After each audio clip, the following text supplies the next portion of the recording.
നമസ്കാരം. കഴിഞ്ഞ കുറേ ആഴ്ചകൾക്ക് മുൻപാണ് ഇന്ത്യ ഹൈപ്പർസോണിക് ക്രൂയിസ് മിസൈലിൻ്റെ പരീക്ഷണം വിജയകരമായി നടത്തിയത്. ഹൈപ്പർസോണിക് മിസൈലുകളെ പൊതുവെ ശത്രുക്കൾക്ക് പ്രതിരോധിക്കാൻ ബുദ്ധിമുട്ടാണ്. അത് പിന്നെ ക്രൂയിസ് മിസൈലും കൂടി ആകുമ്പോൾ താഴ്ന്നു പറക്കുന്നു എന്നൊരു അഡ്വാൻറ്റേജും കൂടി ഉണ്ട്. 2024 നവംബർ മാസത്തിൽ ഇന്ത്യ പരീക്ഷിച്ചത് ഹൈപ്പർസോണിക് ക്രൂയിസ് മിസൈലാണ് എന്നതായിരുന്നു ആദ്യം പുറത്തുവന്ന റിപ്പോർട്ടുകൾ. എന്നാൽ ആഴ്ചകൾക്കിപ്പുറം DRDOയിലെ മുൻ ചെയർമാനായിരുന്ന ഡോക്ടർ ജി സതീഷ് റെഡ്ഡി ഒരു വെളിപ്പെടുത്തൽ നടത്തിയിരിക്കുകയാണ്. ആഗോള മിസൈൽ സാങ്കേതിക വിദ്യയിലെ ഒരു ഗെയിം ചേഞ്ചറായിട്ടാണ് ഈ മിസൈലിനെ അദ്ദേഹം കാണുന്നത്. ഇത് എന്തുകൊണ്ടാണെന്ന് ചോദിച്ചാൽ ലോകത്ത് ഇന്ന് വരെയും ഒരു രാജ്യവും ഇത്തരത്തിലുള്ള ഒരു ടെക്നോളജി പരീക്ഷിച്ചിട്ടില്ല. ഈ മിസൈലിൻ്റെ കൂടുതൽ വിവരങ്ങളോടൊപ്പം തന്നെ ഇനി വരാൻ പോകുന്ന അഗ്നി 6ൻ്റെ സവിശേഷതകളും ഇത് എന്നത്തേക്ക് ഇതിൻ്റെ പരീക്ഷണം നടക്കും എന്നുള്ളതും കൂടി നോക്കാം.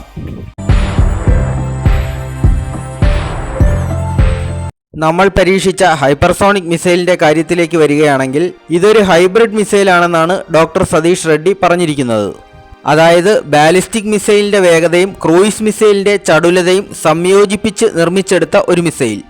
കുറച്ചുകൂടെ വിശദമാക്കിയാൽ ഇത് ലോഞ്ച് ചെയ്യുന്ന സമയത്ത് ഒരു ബാലിസ്റ്റിക് മിസൈൽ പോലെയായിരിക്കും, എന്നാൽ യാത്രാമധ്യേ ഇതൊരു ക്രൂയിസ് മിസൈലായി പരിണാമപ്പെടുകയാണ് ഉണ്ടാവുന്നത്. ഇതെങ്ങനെയെന്നറിയണമെങ്കിൽ ബാലിസ്റ്റിക് മിസൈലിൻ്റെയും ക്രൂയിസ് മിസൈലിൻ്റെയും അടിസ്ഥാന സ്വഭാവം മനസ്സിലാക്കേണ്ടതായി ഉണ്ട്. ഏറ്റവും ലളിതമായി പറഞ്ഞാൽ ഒരു റോക്കറ്റ് വിക്ഷേപിക്കുന്നതിന് സമാനമായിട്ടാണ് ബാലിസ്റ്റിക് മിസൈലുകൾ വിക്ഷേപിക്കുന്നത്. ആദ്യത്തെ സ്റ്റേജിനെ ബൂസ്റ്റ് ഫേസ് എന്ന് വിളിക്കുന്നു. ഇതിലാണ് മിസൈലിൻ്റെ വിക്ഷേപണം നടക്കുന്നത്. അങ്ങനെ ആവശ്യത്തിനുള്ള ആൾട്ടിറ്റ്യൂഡിൽ എത്തിക്കഴിഞ്ഞാൽ രണ്ടാമത്തെ സ്റ്റേജ് ആരംഭിക്കുകയായി. ഈ ഒരു സ്റ്റേജിനെ മിഡ് കോഴ്സ് ഫേസ് എന്നാണ് വിളിക്കുന്നത്. ഈ ഒരു സ്റ്റേജിൽ വെച്ചാണ് മിസൈല് അതിൻ്റെ പാതയിലെ ഒരു ആർച്ച് ഷേപ്പ് എടുക്കുന്നത്. മൂന്നാമത്തെ സ്റ്റേജിനെ ടെർമിനൽ ഫേസ് എന്നാണ് വിളിക്കുന്നത്. ഈ ഒരു സ്റ്റേജിൽ വെച്ചാണ് ഇതിൻ്റെ പോർമുനകളെല്ലാം വേർപെട്ട് താഴേക്ക് പതിക്കാനായി ആരംഭിക്കുന്നത്. മുൻ നിശ്ചയിച്ച ടാർഗറ്റുകളെയാണ് ഇത് ആക്രമിക്കുക. അതുകൊണ്ട് തന്നെ ചലിക്കുന്ന വസ്തുക്കളെ ആക്രമിക്കാൻ സാധാരണ രീതിയിലുള്ള ബാലിസ്റ്റിക് മിസൈലുകൾക്ക് ബുദ്ധിമുട്ടാണ്.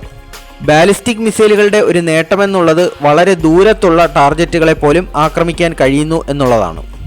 എന്നാൽ ക്രൂയിസ് മിസൈലുകളുടെ പ്രവർത്തനം ഇതിൽ നിന്നൊക്കെ വ്യത്യസ്തമാണ്. ബാലിസ്റ്റിക് മിസൈലുകൾ റോക്കറ്റ് വിക്ഷേപണം പോലെയാണെങ്കിൽ ക്രൂയിസ് മിസൈലുകൾ വിമാനത്തിൻ്റെ പാത പോലെയാണ് സഞ്ചരിക്കുന്നത്. അതുകൊണ്ട് തന്നെ ചലിക്കുന്ന ലക്ഷ്യങ്ങളെയൊക്കെ വളരെ എഫക്റ്റീവായി നശിപ്പിക്കാൻ കഴിയും. ക്രൂയിസ് മിസൈലുകൾ തന്നെ സെൽഫ് ഗൈഡഡുമുണ്ട്, മാനുവൽ ഗൈഡഡുമുണ്ട്. പ്രധാനമായും ഇതിന് രണ്ട് പോരായ്മകളാണ് ചൂണ്ടിക്കാണിക്കപ്പെടുന്നത്. ഒന്നാമത്തേത് ഇതിൻ്റെ പേലോഡ് കപ്പാസിറ്റി വളരെ കുറവായിരിക്കും. രണ്ടാമത്തേത് ദൂരപരിധിയും കുറവാണ്.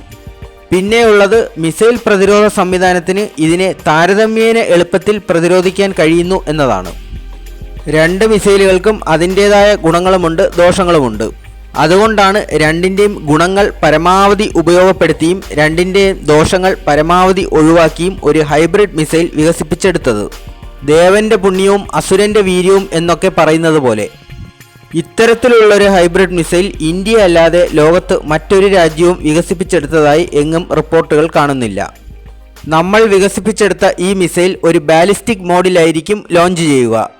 എന്നാൽ ഒന്നാം ഘട്ടം കഴിയുന്നതോടുകൂടി ഇതൊരു ക്രൂയിസ് മോഡിലേക്ക് മാറ്റപ്പെടും.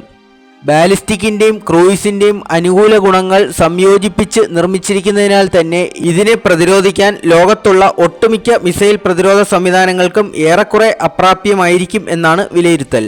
ഈ ഒരു ഘടകം ഇന്ത്യയെ സംബന്ധിച്ചിടത്തോളം വൻ ശക്തികളുടെ ഇടയിൽ പോലും ഒരു മേൽക്കൈ നേടിക്കൊടുക്കുന്ന ഒന്നാണ്. ഇനി നമുക്ക് അഗ്നി 6ൻ്റെ കാര്യം പരിശോധിക്കാം. അഗ്നി 6 എന്നുള്ളത് അഗ്നി 5ൻ്റെ ഒരു പരിഷ്കൃത പതിപ്പായിരിക്കും. അഗ്നി 5നെ കുറിച്ച് മുമ്പൊരു വീഡിയോയിൽ പറഞ്ഞിട്ടുണ്ട്. അതിൻ്റെ ഏറ്റവും വലിയ സവിശേഷത അതിൽ ഉപയോഗിക്കുന്ന MIRV ടെക്നോളജിയാണ്. അതായത് ഒന്നിലധികം പോർമുനകൾ വഹിക്കാനുള്ള കഴിവ്. ഇതുകൂടാതെ അഗ്നി 6ൽ MARV ടെക്നോളജിയും ഉപയോഗിക്കുന്നുണ്ട്.